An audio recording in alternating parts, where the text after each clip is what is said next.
Hi, I'm glad you're here. I'm Micah and have the privilege to be one of the pastors at McCord Road Christian Church, aka Five Lakes Church.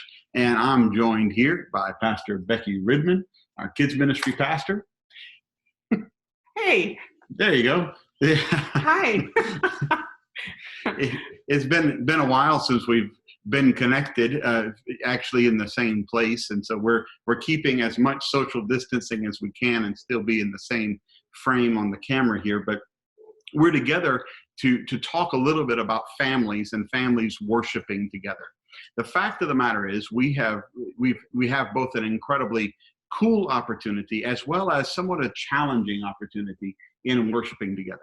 Typically, a family gets in the car, drives to church, and then checks their children into church while they go into the worship, into the sanctuary for what we would call adult worship, experience. Or big church.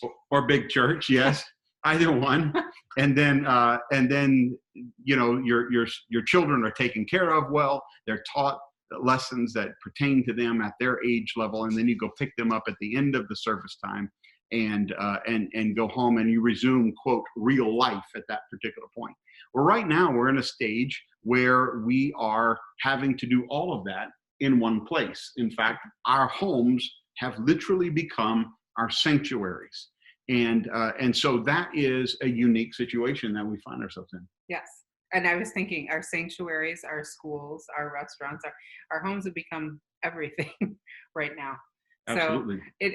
So it kind of makes me realize too, as far as church goes and children's ministry goes, what a unique opportunity for parents to get a true behind the scenes view of kids ministry, as you see all the different age groups that we're able to serve on a Sunday morning, and just to see what it's like to take spiritual concepts down to a child's level. Absolutely. If you really want to know what being in kids ministry is like, then what I suggest you do is invite about 150 of your other children, of the other children in your community, to your house and just enjoy them all at the same time and teach them all. Don't do that until after the lockdown is over, after the pandemic is over. Right. I thought you were going to say, if you really wanted to get a glimpse of behind the scenes, join our team. That's where I thought you were heading with that. Well, that too. You said behind the scenes Yes. look, and that would definitely be a behind the scenes look. But yes, everybody is welcome to join the team in kids ministry. We do have a fantastic team. I think you have been leading very well, and I think our kids ministry team overall has been just responding just beautifully to everything that's been going on. And so, kids ministry team, thank you for what you are doing. But we do want to talk for just a minute about what it means to worship with your family. And a couple of the topics that we're going to be hitting is, how do you make sure that your child is getting the most they can out of a particular service, as you are also getting the most that you can out of a particular service, how to deal with their distractions and so on and so forth. We're also going to talk about communion. When is it right, or how would you participate with your child in communion? And so those are two of the really big topics that we're going to hit. And then there's a couple other things that we're going to mention as well. And so, Pastor Becky, why don't you get us started on this concept of how do we worship well? How do we make sure our children get the most they can out of the service, even as we are, as adults, are getting the most we can? Very good. So I do think there are a few things that you can do as a family, as parents or grandparents, to get your younger children ready. I think the biggest thing is have a plan. And we are here as the children's ministry team, the Kidsmin team, to give you some resources and partner with you in developing your plan. And you'll find that we are sending out an email every week with different resources. We're also posting on the Facebook page that we have, Five Lakes Kids Church, or Five Lakes Kids Facebook team, Facebook page. There we go. And giving you resources that way. But I would suggest setting aside some time, not a lot of time, but just have a plan. If you have a toddler, okay, I think we need to have this as our plan for our toddler. Your elementary student, your elementary kid, if they're one who's going to really respond well to using the worship notes page that we're producing every week that matches the sermon, then make sure you have that ready. know what works best for your kids and have a plan. If somebody isn't already receiving that email to get that page that they can print out that matches the sermon, how would they go about signing up for that or getting that? Very good. They can send an email to kids, KIDS, at 5lakes.church, or you can send me an email to Becky.Rydman at 5lakes.church. Contact the office, look for us on Facebook. Also, we're directing people to our website as well. So you can go to the children's page of mccordroad.org and access information there, and we can get in touch with you. So I think have a plan and then prepare. So have a plan and get that plan prepared. Not that the Rydman family has perfected all of this, but we do, heading into every weekend, we're talking with our kids about, hey, church is Sunday morning, we're going to gather and we're going to watch service together, we're going to worship together as a family. We get our plan together. If for our kids, we have a first grader and a third grader, so the worship notes, we make sure those are printed out, we make sure they have crayons and something to write with, something to write on. As a family, we've decided to do communion together. So we get our communion supplies together ahead of time, and we just talk it up. And I think that's really beneficial because we don't have that drive to church to kind of get you prepared for going to church. That's good. So have a plan and be prepared. And then the other thing that we're doing, all of these start with the letter P, because the third one is pray. We pray and just ask God to help us to enter into a feeling of worship and a sense of worship. So that's fantastic. Which does not start with P. The alliteration has to stop somewhere. That's awesome. I think that concept of preparing your family is critical because it's so easy for us to just, because it's on demand. We go, it's time for church, we hit play, and maybe you're watching it on Sunday morning at 10:45 when it's being aired for the first time, or maybe you're watching it on Thursday afternoon because that's whenever your life and schedule and situation allows you to do that. And by the way, while I love everybody being there at 10:45 and commenting in the chat box and so on and so forth, I think it builds community. I do encourage you, if you're not able to be there at that particular time, that service is there for you 24/7 after that. It's just there. And so if it's better for you, if something's going on in your family where your children are at a place where they're not going to be able to engage, or you yourself are not going to be able to engage, there's nothing wrong with saying, okay, Monday morning or Sunday evening is going to be a better time for us to engage as a family in worship. But it's that togetherness, that preparation, that really is going to make a big difference. That's a fantastic point. That did start with P. Oh, point. Very good. Thank you. That was particularly poignant. Preposterous, but no, that no. doesn't fit. So the other thing too, just to re-emphasize what you said, make it work for your family. Don't stress out about, we have to be ready at 10:45 and we have to start it right then. That might be the middle of your youngest one's nap time, and that maybe that would be a good time actually if the young one's napping. But make it work for your family. We're also finding that some families were feeling that not only did they have to have the pressure, they were putting pressure on themselves to watch worship together, and then, oh, we also need to do the entire children's ministry lesson for that week right there on Sunday.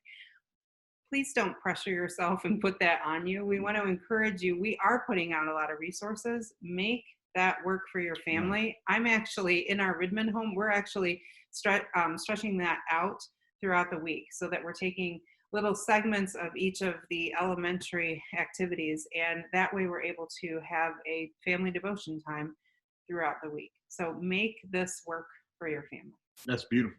Did you already mention the activities that families could do with their children?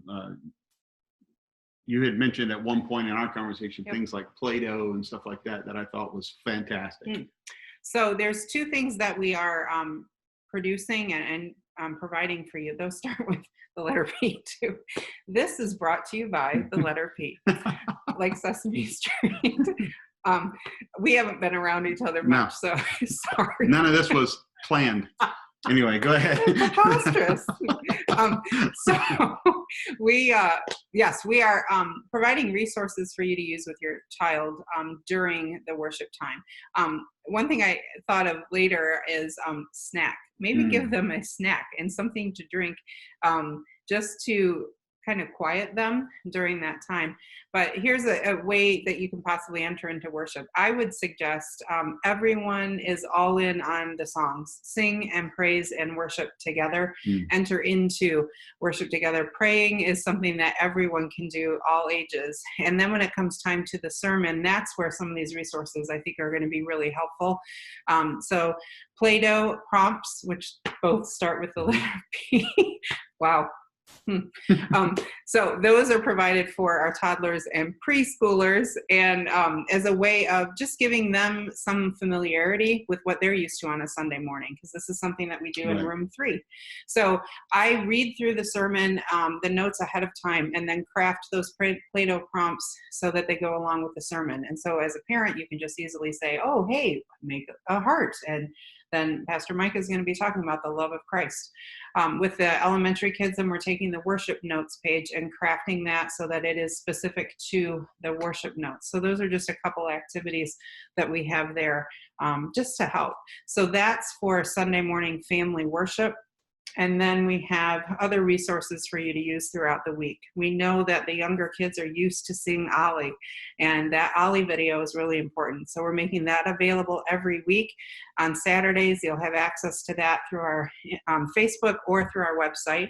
And then for the older kids, we're doing elementary activities where we're really taking the lesson that we normally would have done on a Sunday morning at kids' time and making it a family experience. That's where you can take it and break it up and make it work throughout your week as a family. Fantastic. And one of the questions that we've received a couple of times now is concerning communion. When is it right for my child to take communion? The only prerequisite to communion, there's 2 things that the scripture talks about. The communion is about remembering what Christ has done for us. And the scripture says that we should not take communion unworthily, meaning take it for granted, take it without thought, take it without consideration, take it in a manner that's unworthy of the sacrifice. Now, I know that some people take that to an extreme degree where they say, so everything in your life has to be perfectly right before you take communion. Unfortunately, that can't be the right way to take and receive communion, because none of our lives are perfect. And so I think that we need to set that aside a little bit and understand the grace of God.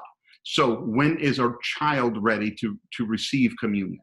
A child is ready to receive communion when they have an understanding of what communion is all about. And you as the parent are the best one to determine when that moment comes. Now, let's understand this. A child cannot take the body and blood of Christ in an unworthy manner if they don't understand what it is that they are doing. So if you gave a child that has no understanding the elements of communion, and they took that at the same time as you did, they would, in essence, be eating a snack because they have no understanding of what it is that they are doing. So there's nothing wrong with you as a parent or me as a parent providing our small children something to take or partake in as we are celebrating communion. Nothing wrong with that at all. It's whenever they understand what it is that they are doing, and then they would take that in an unworthy manner, in that they would disregard it. They would treat it without the proper honor or the due respect. And if you read the entire passage, Paul talks about that very thing, that people began to take communion in an unworthy manner. Some of them became gluttonous, literally, and drunk, literally, in the process of communion. I don't think that is going to be the case for your children at all. And so I hope that is not the case for your children at all. And so these are the parameters, if you will. So if your child has an understanding of what Christ did and wants to partake in communion, and you feel like they are ready for that, then I fully support you leading your child in that particular area. If you think that your child is not ready to do that, but you need something for them to do in that moment, then I fully support you taking a snack of any kind. And whenever the time comes to receive the body and the blood of Christ, provide that snack for your children and allow them that opportunity to partake in and participate in something, even though they are not understanding exactly what is going on in that moment with communion. Does that make sense, Pastor Becky? It does. Okay. It does. Yeah. And are there any points that need clarification there? Well, I think God is giving us a huge opportunity as parents, as grandparents, to talk about communion with kids who normally aren't in big church. So Beautiful. How awesome is that God's just giving us this opportunity? And actually what you were just sharing about, we leave it up to the parents to make that decision. That's exactly what I say and what I said 3 months ago when we were in normal life. Parents would come up to me regularly and say, my child's asking about communion, what do I do? And I always defer to the parents. Like you said, they're the ones who know their children best. And so we're really continuing that practice here. It's just more kids right now are being exposed to the communion process. So Absolutely. Thank you. I think you did a great job. Well, I appreciate that. And I think that you as parents are doing a great job. I hope this comes out the way that I'm thinking it or feeling it in my heart. Parents sometimes become so we're so appreciative and honoring of what Christ has done that we sometimes forget that he told the disciples, don't stop the little kids from coming to me. The whole reason why the disciples were stopping the little kids from coming to Jesus is simply because they didn't know who he was. They weren't going to treat him with great respect and honor. They were going to treat him like their big buddy, their big pal, their friend. And so, he had more important things to do. And Jesus was like, no, there is nothing more important than having these children come to me. Let them get to know me at a young age so that when they're at an older age, they'll already be in relationship with me. And that he began that even as he walked on this earth. Right. So don't get so, I'm going to be careful here, but don't get so religious that we miss the point. The point is to remember the relationship that he has offered us, his sacrifice for us. And if there is anybody that Jesus is reaching for on a regular basis, he's reaching for all of his children. I know that, but he's reaching for the littlest, the youngest, the children, the most innocent among us, and saying, I want to be your friend. And so I just encourage us not to take it to a place that it really was never intended to go. Yeah. And how neat is it that if this is the time for your family, that is right for your children to start taking communion? What an awesome memory that's being born Amen. out of this time, this interesting time of life. It's awesome. Yeah. So what do you do when certain things occur? What are some troubleshooting mechanisms that we as parents can use? Yes. So, and I have been asked these questions by parents during this season, we'll call it. What do I do if my child won't participate? I would suggest that's where that preparation talk comes in, where you talk to them about it so that they know it's coming up. But I would, if you're in getting ready to start or in the middle of it and they just absolutely refuse to participate, don't turn it into an argument. Don't turn it into a tense time. Just let it go. In the words of Elsa, let it go for a little while and then revisit and talk it up. If you need to stop watching it yourself and just have a moment as a family, that's fine too. It kind of depends on the level, the age of your child there. What if, and I think something else too is to set up, part of the plan could be setting up some guidelines. Here are the expectations that we have as a family. This is what's going to happen. We are going to sing and worship together. Those songs are going to be great, and let's do that. We are going to pray together. Part of being in worship is we are going to listen, and this is a quiet time. So you're just setting up those expectations, but again, don't turn it into this really big battle or challenge. What if your child only wants to play? If they have a quiet activity, I think that's fine. If their hands are busy, chances are their ears are going to be engaged, and you'll be amazed at what they're picking up, Yeah. even in the midst of playing. If they're coloring, they're focused. You think it looks like they're just focusing on the coloring page, but no, if they're quiet, they're listening too, and they're able to pick up what they can, just by doing that. If you To that point, I've had a number of people either email or somehow send to me pictures of their kids doing something in response, and the caption is like 85% of the time, I don't know the specific number, but a lot of the time the caption is, I didn't even know they were listening. And that would be the same thing if we were sitting in the sanctuary at church or sitting in our home. Yeah. You know, yeah, I encourage that. Absolutely. And just some encouragement too.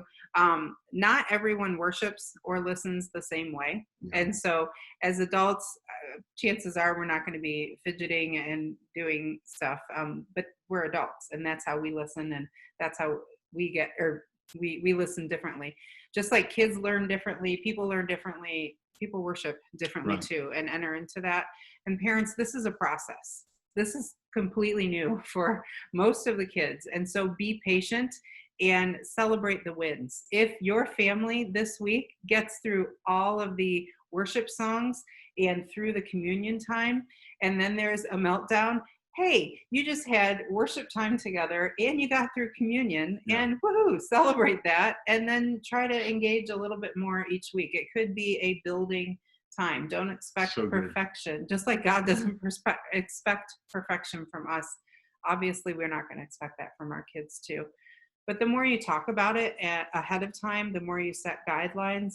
And even as parents, if you want to set little goals, like, hey, this week, let's have the goal of getting to this point in the sermon. I think that's appropriate. Absolutely. And you need to speak for yourself in the whole fidgeting thing. Because I listen and I learn, and I'm constantly moving and constantly active. One of the hardest things that I'm dealing with right now with this whole Zoom focused world that we're in right now, online focused world, is I can't just stand up and walk around in the middle of a meeting, because I just disappear from the whole meeting, and that's not good. So yeah. I've always been moving, and so anyway.